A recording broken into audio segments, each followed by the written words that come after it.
والعاقبة للمتقين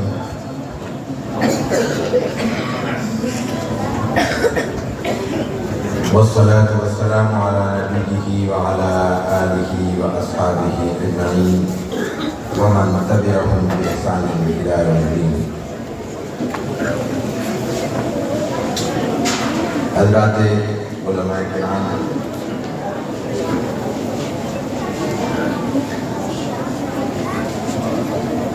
منتظمین کرام، اساتذہ کرام اور عزیز طلباء، میں یہاں اس قرآن کریم کی محفل میں حاضری پر اور آپ سے چند لمحے کچھ کہنے کی اجازت پر منتظمین کا، خصوصاً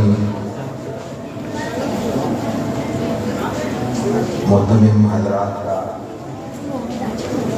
شکریہ ادا کروں گا کہ یہاں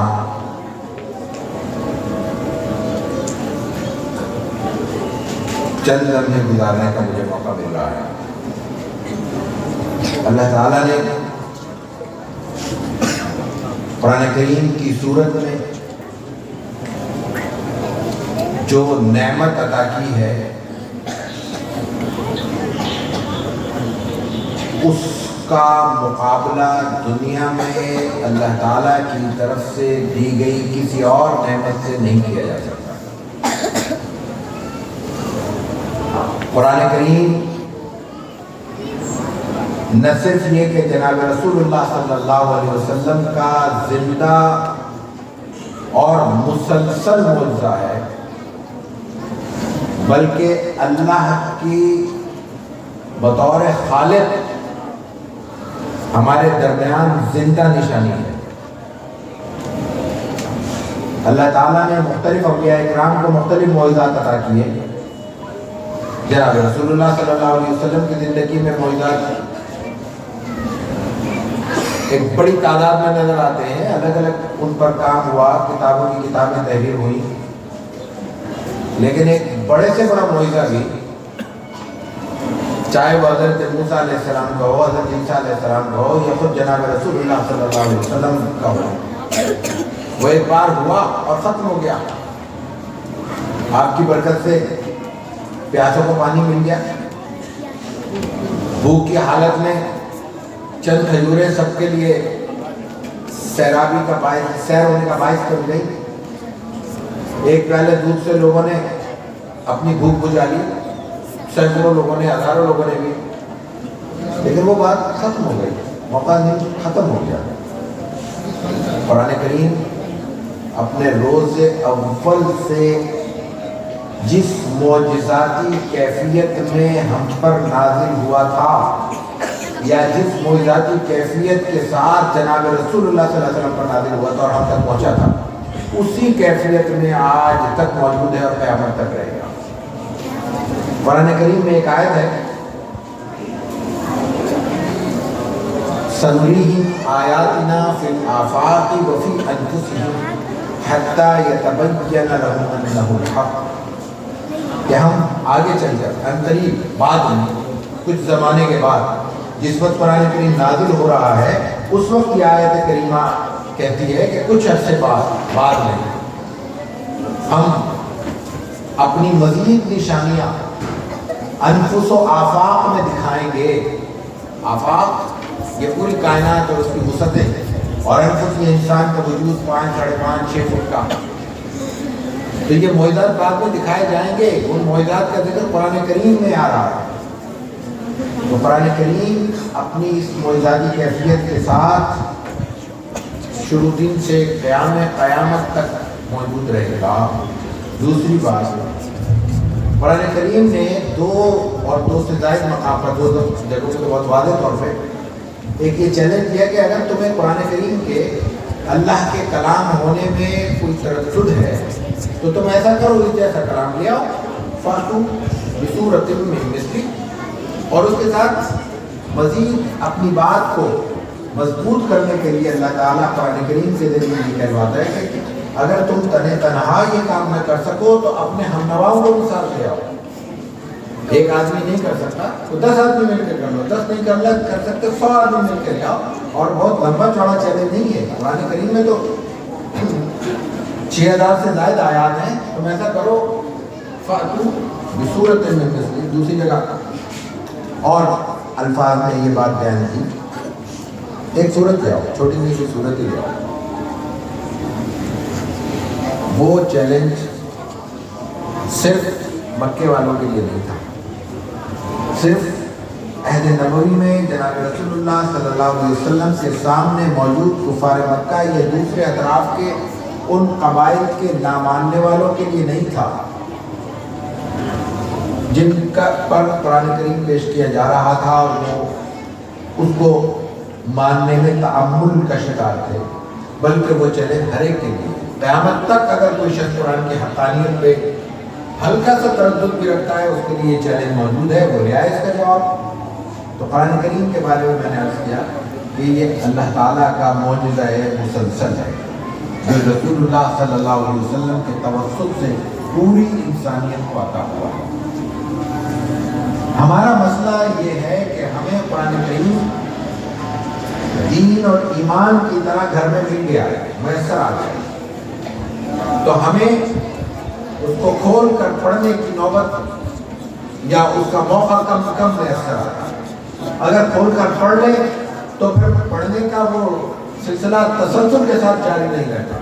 اگر تسلسل کے ساتھ کوئی اس کو تلاوت بھی کر لے تو وہ تلاوت پر اپنے سلسلے کو سمجھ جائے کہ وہ مکمل ہو چکا ہے. اصل مرحلہ تلاوت کا نہیں ہے, تلاوت کے بعد اس کو پڑھ کر سمجھنے کا اور پھر اس کے بعد عمل کا ہے. قرآن کریم کی نسبت سے ہر مسلمان پر, ہر ماننے والے پر 5 بڑے حقوق لازم ہوتے ہیں. سب سے پہلے قرآن کی تلاوت. تلاوت کا مفہوم ہے صحیح پڑھنا. اپنی من چاہی زبان میں پڑھنے کا نام تلاوت نہیں ہے. اس کو کم از کم اس درجے میں صحیح پڑھا جائے کہ اس کے الفاظ صحیح تلفظ سے ہماری زبان سے ادا ہو. پڑھنے کے بعد دوسرا مرحلہ ہے اس کو سمجھنے کا, اور سمجھنے کا مطلب بھی پڑھنے کی طرح یہ نہیں ہے جیسے اپنے من چاہے لفظوں میں, من چاہے تلفظ کے ساتھ, من چاہے عبارت میں اگر پڑھ لیا جائے تو وہ تلاوت نہیں کہلاتا. تو ایسے من چاہے افکار اور خیالات کو قرآن کریم سے اخذ کرنے کا نام ہے قرآن کو سمجھنا نہیں. جو رسول اللہ صلی اللہ علیہ وسلم نے سمجھا دیا وہ سمجھنا. تیسری چیز پھر آپ علیہ السلام کا تسلیم کے سمجھائے ہوئے طریقے کے مطابق قرآن کو سمجھ کر اس پر عمل کرنا. پھر اس میں چوتھی چیز ہے مسلسل تدبر اور غور و فکر کا سلسلہ جاری رکھنا. اور 5واں سب سے بڑا, یہ 5 بڑے احکامات میں سے, 5 بڑے حقوق قرآنی میں سے 5واں حق یہ ہوگا کہ جو کچھ پڑھا ہے, جتنا پڑھا ہے, جیسے پڑھا ہے, یا جو سمجھا ہے, جتنا سمجھا ہے, وہ آگے اگلی نسلوں تک منتقل کر دیں. تلاوت میں جہاں تسلسل ضروری ہے وہاں تلاوت کے ساتھ اس پڑھے ہوئے قرآن کریم پر عمل کرنے میں بھی تسلسل ضروری ہے. جیسے ایک دن پڑھنا اور پھر 10 دن کے لیے قرآن کریم کو رکھ دینا تلاوت شمار نہیں ہوگا. ایسے ایک دن قرآن کریم پر عمل کرنا, یا ایک مہینے رمضان المبارک میں, یا رمضان المبارک میں 10 راتوں میں, یا 10 راتوں میں ایک رات میں عمل کر دینا, یہ عمل شمار نہیں, روز عمل کرنا نہیں. اور پھر اسی طرح جیسے ایک دن عمل کرنا سال بھر کا عمل شمار نہیں ہوگا, ایسے ایک دن غور و فکر کرنا ساری زندگی کا غور و فکر شمار نہیں ہوگا. اس معاملے میں خاص طور پر چند سوال عام ذہنوں کو متاثر کرتے. جیسے قرآن کریم پہ تلاوت کی بات ہوتی ہے تو سوال آنا شروع ہو جاتا ہے, صرف پڑھنے کا کیا فائدہ تلاوت کا جب تک سمجھا نہیں. یاد رکھنے کی بات یہ ہے کہ جب تک پڑھا نہیں جائے گا اس وقت تک سمجھا نہیں جائے گا. سمجھا کس چیز کو جاتا ہے؟ کوئی شخص دنیا میں ایسا موجود ہے جو اردو پڑھنا نہ جانتا ہو اور اردو کے مفہوم سے واقف ہو.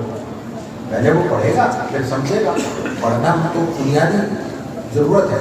اور رسول اکرم صلی اللہ علیہ وسلم نے اپنے وقت میں آج پیدا ہونے والے بات کو اسی وقت حل کر دیا تھا۔ حضرت عبداللہ بن مسعود رضی اللہ تعالیٰ عنہ کی مشہور روایت ہے، آپ علیہ الصلوۃ والتسلیم نے فرمایا کہ ہر حرف پہ 10 نیکیاں، ایک نیکی ملے گی اور ایک نیکی پہ والحسنۃ بعشر امثالها، 10 کے برابر، اور یہ 10 اور 30 اور 300 اور 3000 کا جو معاملہ ہے یہ لفظوں کا معاملہ ہے، یہ اللہ تعالیٰ کیا درجہ رکھتا ہے یہ ہم کم از کم انسانی عقل اور فہم اور شعور کے دائرے کی بات نہیں ہے۔ ایک کیا ہے اللہ تعالیٰ کا، ایک ہمیں معلوم ہے، ایک نیکی کس چیز کو کہتے ہیں؟ دنیا میں ہمارے لیے بڑا آسان ہے، ڈالر کو متعین کر لو، روپے کو متعین کر لو، درہم و دینار کو متعین کر لو، یہ ایک ہے تو سمجھ میں آ جاتا ہے کہ 100 کیا ہوں گے اور 10 کیا ہوں گے۔ کیا آخرت کے چلنے والے سکے ایک نیکی کا ہمیں وزن معلوم ہے؟ جب ہمیں وہ وزن معلوم نہیں ہے تو پھر 10 کو ہم کیسے شمار کریں گے اور 100 کو اور 500 کو کریں گے؟ اللہ کی مرضی کتنی کس کو کتنے نوازے گا۔ وہاں رسول اللہ صلی اللہ علیہ وسلم نے اس حدیث مبارکہ میں جو جملہ فرمایا، آپ نے فرمایا کہ الف لام میم حرف نہیں ہے بلکہ الف حرف ولام حرف ومیم حرف، یہ روایت کا الفاظ۔ اب غور کیجئے کہ یہاں رسول اللہ صلی اللہ علیہ وسلم نے حرف کی نیکی بیان کرتے ہوئے جس حرف کو مثال کے طور پہ پیش کیا یا جس لفظ کو مثال کے طور پہ پیش کیا وہ بھی الف لام میم ہے۔ قرآن کریم کا کوئی ترجمہ اٹھا کے دیکھ لیں، اس کا کہیں ترجمہ موجود نہیں ہے۔ تو جب ہم یہ کہتے ہیں کہ قرآن کریم کو سمجھنا ضروری ہے، اور تو ظاہر ہے وہ تو ضروری ہے، ہم بھی عرض کر چکے، لیکن سمجھے بغیر پڑھنے کا کوئی فائدہ نہیں ہے، تو الف لام میم پڑھنے کا کیا فائدہ ہوگا؟ اس کے تو مفہوم کسی کو معلوم ہی نہیں ہے، اللہ کو معلوم ہے۔ جب بھی وہ بیان کیا جاتا ہے، وہ جو مقاطعات کا ذکر آتا ہے تو ایک لفظ ہم استعمال کرتے ہیں کہ اللہ و رسول عالم، اللہ کو پتہ ہے، اللہ کے رسول کو پتہ ہے، ہمیں نہیں پتہ۔ تو جس لفظ کا ہمیں معنی ہی معلوم نہیں تو پھر حذف کر دیا جائے قرآن میں۔ اور رسول اللہ صلی اللہ علیہ وسلم خود بیان کر رہے ہیں کہ اس کے معنی ہے، اس کے نیکی ہے، اس پہ نیکیاں ملیں گی، اور نیکیاں بھی آپ نے کہا 1 کی 10 تک ملے گی، اور اس میں آپ نے فرمایا الف الگ حرف ہے، لام الگ حرف ہے اور میم الگ حرف ہے۔ تو پڑھنا، تلاوت کرنا، لیکن صحیح تلاوت کرنا یہ ہم میں سے ہر مسلمان پر فرض ہے، لازم ہے، حق ہے۔ امت مسلمہ پر قرآن کریم کے حقوق میں سے پہلا حق ہے، دوسرا حق اس پر اس کو سمجھنا۔ لیکن یہ دوسرے حق کا مفہوم یہ نہیں ہے کہ پہلے حق کی بنیاد پر ہے۔